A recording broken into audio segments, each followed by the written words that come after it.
Je vais aborder l'exploit, on va dire, d'un train qui va, je dirais en exagérant, mais à peine, à la vitesse de la lumière. C'est au Japon, il y a un train, c'est un article du Spiegel, voilà, c'est dans ce numéro, c'est un numéro qui date du mois de fin septembre. Et ce train, donc, c'est un nouveau train au Japon qui va à 500 km/h.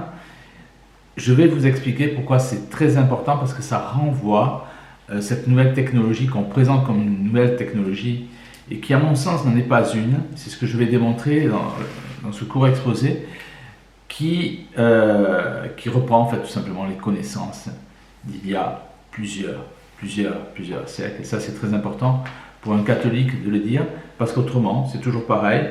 C'est comme la médecine douce, c'est comme toutes ces choses-là. Si les catholiques ne sont pas présents, ce sont tous les gens qui travaillent avec Satan, c'est-à-dire les chamanistes, les pendulistes, les yogistes, qui s'en emparent. Donc il faut là, une fois de plus, c'est tout le travail de Profide Catholica, c'est de reprendre ce terrain que l'on a perdu et qu'on n'aurait jamais perdre, et qui est exploité à mauvais escient par des gens qui ont les mains sales, véritablement, et l'âme très noire, bien entendu. Alors, avant d'entamer ce sujet, je tiens à vous dire une chose. Je remercie véritablement les gens qui font des dons à Profide Catholica. Alors, je ne veux pas vous demander plus de dons, c'est pas du tout ça. En revanche, j'aurais besoin d'une chose, c'est plus de prières. C'est surtout ça qui m'intéresserait, prier pour Profide Catholica, parce que sans la prière, sans vos chapelets, on n'y arrivera pas. Donc ça, c'est ce qui m'intéresse bien plus que l'argent.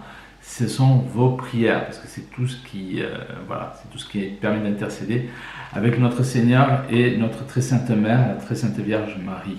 Voilà. Donc c'est ce que je voulais dire. Alors, pour ce sujet, il s'agit d'un train qui va à 500 km/h. Jusque-là, vous allez me dire, il n'y a rien qui choque, c'est un train maglev. Il faut savoir qu'en Chine, il y a à l'essai des trains qui vont à 1000 km/h. Bon. Et là, ce train au Japon est à 40 mètres sous terre. Donc déjà, on va dire que ça commence à inquiéter, parce qu'on s'y tient, il y a quand même une technologie comme ça qui pousse comme un champignon, qui nous arrive dans le dos et qu'on ne subodorait pas, qu'on ne supposait pas. Alors ce train va de la ville de Tokyo à Nagoya notamment, et à Osaka. Mais ce qui est intéressant, c'est que, c'est ce qui est écrit notamment ici, en sous-titre, et également ici, c'est que cette technologie avait été, donc c'est un train magnétique qui touche même pas les rails, avait été essayé en 1962 en Bavière, et donc les Japonais reprennent ce train-là. C'est-à-dire que, en clair, en Bavière, dans les années 60, donc il y a déjà 60 ans, on connaissait cette technique et on veut nous faire croire qu'on a laissé tomber cette technique. Alors, est-ce qu'on peut le croire? Personnellement, j'ai du mal à le croire. Et vous savez, quand on lit la presse, voilà, c'est une technique qui avait été testée en Bavière. Quand on lit la presse, il y a une chose qu'il faut comprendre, c'est que lorsque vous avez une bonne grille de lecture, parce que vous ne croyez pas, par exemple, tout d'un bloc, voilà, lorsqu'on vous raconte que vous avez un homme politique aux États-Unis, à Butler par exemple, sur qui l'on tire, et qui se redresse subitement avec 3 tireurs, 9 douilles, et qu'on ne le touche pas, et voilà, vous pouvez douter quand même. Au même titre que vous pouvez toujours douter lorsqu'on vous présente qu'il y a la victime d'un attentat. Voilà, il y a beaucoup de choses dont on peut douter. Mais dans la presse, vous avez, si l'on possède cette bonne grille de lecture, qui permet de déchiffrer, de ne pas tomber tête bêche sur les informations de manière un peu primitive. On dégote beaucoup de choses. Et c'est ce que disait William Colby, qui avait été directeur de la CIA de 1973 à 1967. Il disait « Tout est écrit dans la presse », y compris les signes, bien entendu, des superloges, qui sont très importants parce que lorsque vous... personne n'a jusqu'alors parlé des signes des superloges. On a toujours parlé des signes maçonniques des loges, mais pas des superloges. Je vous renvoie aux 9 tomes donc, des superloges que j'ai traduits. Et avec ces signes, avec autre chose, il n'y a pas que ça, bien entendu, vous pouvez comprendre si un homme politique ment. Enfin, bon, déjà, c'est déjà suspicieux d'être un homme politique, mais enfin, bon, voyez.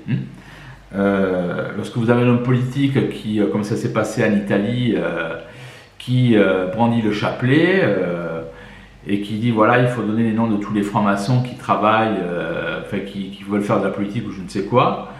C'est Salvini qui voulait faire ça. Vous apprenez après avec certains gestes, plus certains écrits, que Salvini est lui-même un franc-maçon et qui n'a strictement rien de catholique, et qui même se faisait passer pour un homme traditionnel et qui défendait après, quand ça l'arrangeait, le mouvement LGBTQ et qui est même parti, bien entendu, il a fait un petit voyage en Israël avec la kippa. Voilà. C'est toujours pareil, donc ne pas tomber tête bêche, vous avez toujours des gens, parce que vous un homme politique montre un chapelet, il tombe dedans. Voilà, j'en reviens encore à la même chose. Robespierre disait on tient les idiots par les oreilles, c'est-à-dire avec des beaux discours. Donc là, ce qui est intéressant, c'est ça, c'est que Colby dit toutes les informations sont dans la presse. Alors Colby, c'est ce directeur de la CIA qui est mort dans un accident de bateau, quelques temps après avoir dit que le seul homme, la seule personne aux États-Unis à ne pas se souvenir de ce qu'il faisait le 22 novembre 1963, c'est-à-dire le jour de l'assassinat de Kennedy, c'était Bush père. Donc visiblement, ça lui a causé un accident de bateau. Donc Colby sait très bien de quoi il parle. Et tout est écrit dans la presse. Dans cet article, vous avez tout donc sur du Spiegel, tout sur ce qu'il faut comprendre sur ces nouvelles technologies. C'est-à-dire qu'on nous mène en bateau, on fait des essais il y a 50 ans en Bavière, on perd la trace, et puis ça pousse comme par hasard au Japon dans des tunnels creusés à 40 km donc sous terre.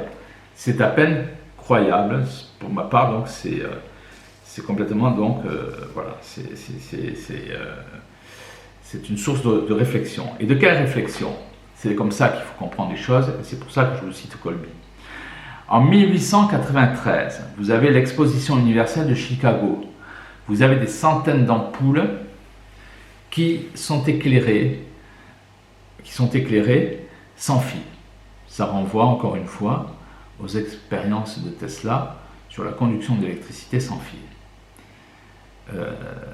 En 1893. Vous avez aussi la même chose avec le docteur Khalil Messia, ça c'était dans mon livre, vous le trouvez sur le site, donc Profilé Catholica, dans la librairie. Les géants et l'Atlantide. Le docteur, en 1969, le docteur Khalil Messia constate que les formes de l'avion de Saqqara sont particulièrement donc aérodynamiques. Vous avez des avions ou des oiseaux en forme d'avion qui datent de 1000 ans avant Jésus-Christ en Égypte. Vous avez là aussi un temple, le temple d'Abydos, où, bien sûr interdit au public, mais vous avez maintes photos, qui datent donc là de 1294 avant Jésus-Christ, sous le pharaon Séti Ier. Vous voyez un sous-marin, un hélicoptère et un avion. Vous voyez tout ça. Alors pourquoi c'est important d'en parler? Parce que quand on vous montre les gens qui sont des anticatholiques, ils vous montrent des cosmonautes sur des peintures, un cas ou que sais-je. Bien sûr qu'ils ont raison, mais c'est l'interprétation qu'ils donnent. Après ils disent que ce sont des extraterrestres. Les extraterrestres n'existent pas. D'ailleurs, tous les noms qu'on donne aux extraterrestres dans la science-fiction, ce sont des noms de démons. Ashtarté, Ashtaroth. Lisez mon livre, Extraterrestres, les messagers New Age. Les extraterrestres n'ont jamais existé. Ce sont les démons qui existent. Et comme par hasard, ceux qui parlent des extraterrestres ne parlent jamais des démons. Les ovnis ont existé. Alors pourquoi c'est important de parler de ces cosmonautes? Parce qu'avant, il y avait la technique. Vous allez dans Genèse 5, si j'ai bonne mémoire, à l'époque d'Adam et Ève, on vous dit que dans la Bible, on connaît la harpe et le chalumeau, qui sont des instruments de musique particulièrement complexes. Donc l'homme avait des connaissances très pointues.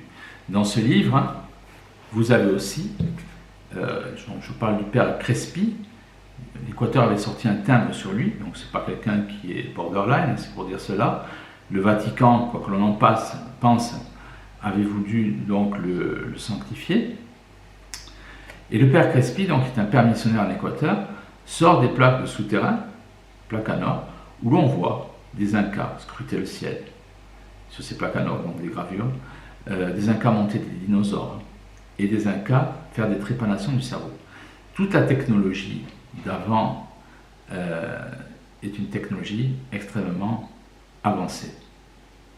Et ça, vous avez un prix Nobel aux États-Unis qui en parle. Voilà. C'est un prix Nobel donc, aux États-Unis qui parle de ça, qui s'appelle Frédéric Soddy, S-O-D-D-Y. Il dit textuellement que la technologie que possèdent les Atlantes est supérieure à la nôtre. Quand on parle des Atlantes, on est à 1600 ans avant Jésus-Christ. Donc vous avez tout dans ce livre encore, puisque c'est les gens et les Atlantes. Prix Nobel. Donc quand j'argumente, je prends des scientifiques donc, de renommée. Voilà. Donc vous avez dans ce livre toutes ces technologies-là. Pourquoi aussi c'est important d'en parler? Vous avez bien compris, il y a des choses suspicieuses. Par exemple, on découvre Internet au moment où, grosso modo, le mur de Berlin est tombé. Et là, Internet apparaît, c'est-à-dire que toute la planète peut être unie dans la même manière donc, de communiquer. C'est quand même curieux qu'Internet, qui est un instrument complètement mondialiste, cette technique apparaisse après la chute du mur de Berlin, comme par hasard. Et on peut se poser aussi la même chose avec le portable. Est-ce que le portable existait déjà il y a plusieurs siècles? C'est une question qu'on peut se poser, puisqu'on trouve même des batteries électriques en Irak qui ont, je dirais, plus de 1000 ans. Donc voilà comment il faut pousser cette réflexion. Et puisque vous vous rendez compte qu'aussi en Égypte, il y avait connaissance donc des avions. Donc tout ça, ça n'a rien à voir avec les extraterrestres. Tout est écrit, une fois de plus, dans la Bible. Mais comme les prêtres, malheureusement, ont un savoir qui s'est matérialisé, ils n'osent même plus parler de cela. Alors que tout ça, ça appartient à l'Église catholique, normalement, de l'expliquer, parce que nous avons la raison de notre Seigneur Jésus-Christ. Et par cette erreur-là, le niveau, je dirais, intellectuel des catholiques, voilà, on ne peut pas s'en réjouir. On a perdu en ouverture d'esprit en même temps, parce que cette foi matérialisée qui est enseignée donne une spiritualité, entre guillemets, qui est également matérialisée. Vous avez des gens qui, c'est pas le sujet, mais qui prient, on va dire, sans comprendre, qui ont des attitudes sans comprendre. Et c'est ça qui est dommage. Alors qu'il faut avoir toute cette ouverture d'esprit, parce qu'il faut reprendre le terrain donc, à tout ce qui est sataniste, à tout ce qui est chamanisme et tout ce qui est franc-maçon, parce que les francs-maçons s'intéressent effectivement à l'archéologie interdite. Alors pourquoi c'est important? Ça c'est ma conclusion. C'est très important de faire cela, parce que cette technologie que l'on expose comme une nouvelle technologie existe, je reviens encore à Frédéric Soddy, prix Nobel, donc, qui dit que les Atlantes avaient une technologie supérieure à la nôtre, hein, puis il n'y a qu'à voir les pyramides. Hein. C'est important parce que ce qu'on nous présente comme nouvelle technologie, ce sont en fait des technologies qui datent d'il y a, je dirais, plus de 2000 ans, tout simplement. Plus de 2000 ans. L'Égypte en est l'exemple, en est la preuve. Et pourquoi cette technologie, entre guillemets, a été perdue? Elle n'a pas été perdue, elle a été récupérée par certains. Mais elle n'est pas exposée, tout simplement, parce que les mêmes qui possèdent cette technique, qui connaissent tout des secrets de ce monde, qui nous vendent l'homme sur la Lune, qui nous vendent la Terre boule, qui nous vendent tous ces mensonges-là, avec des photos de la NASA qui sont complètement montées, ils veulent une chose, c'est l'esclavage de l'homme. La préhistoire, ce n'est pas hier. La préhistoire n'a jamais existé. Mais la préhistoire est aujourd'hui. Parce que cette élite a décidé de faire de vous, de nous, des esclaves. Donc, par exemple, l'électricité qui est amenée par les fils, c'est complètement bidon. C'est une technique qui est complètement dépassée. Et je le prouve en citant du moins l'exposition donc, universelle de Chicago en 1893. Une boîte d'énergie libre servirait à alimenter une ville comme New York pour une semaine en électricité. Donc on nous a fait passer là aussi l'uranium avec les verres, avec tout ce que vous voulez, comme vous en politique, comme une énergie dangereuse, mais comme par hasard c'est aussi la moins chère. Tout ça est fait avec tous les mensonges qu'on nous raconte sur la technologie, qu'on nous présente comme nouvelle alors qu'elle est connue depuis fort longtemps. Il y a un seul but, c'est la mise en esclavage de l'humanité qui s'accompagne donc de fausses connaissances, comme tout simplement les connaissances sur le darwinisme, qui sont des mensonges, mais ce darwinisme est élargi bien entendu au domaine de l'astronomie, où on nous a raconté n'importe quoi, des choses mais invraisemblables. Voilà, ce sont des thèmes que j'aborde assez souvent, mais ce n'est pas le sujet maintenant. Tout cela, ce qu'il faut comprendre, c'est que si on veut se libérer véritablement, il faut véritablement avoir les sacrements, parce que rien ne se fait sans le surnaturel, de la seule religion des miracles. Donc, quels que soient les prêtres, ce n'est pas le problème, il faut faire acte d'humilité. Il faut aller dans les églises de la tradition, il faut confesser, il faut aller à la messe, il faut avoir tout simplement l'Esprit Saint. Et bien comprendre une chose, c'est que tout ce que l'on nous présente dans ce monde, c'est vraiment le monde de la caverne de Platon. Il n'y a pas une chose de vrai. Tout est complètement faux. La seule chose qui peut nous rendre la vérité, c'est justement l'Église et notre Seigneur Jésus-Christ, qui sans lui, il ne peut exister. Il ne peut exister de vérité, il ne peut exister de liberté. C'est la vraie liberté. Il n'y a pas d'autre liberté, d'autre connaissance que notre Seigneur Jésus-Christ et de sa Sainte Mère, la Très Sainte Vierge Marie.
Jésus.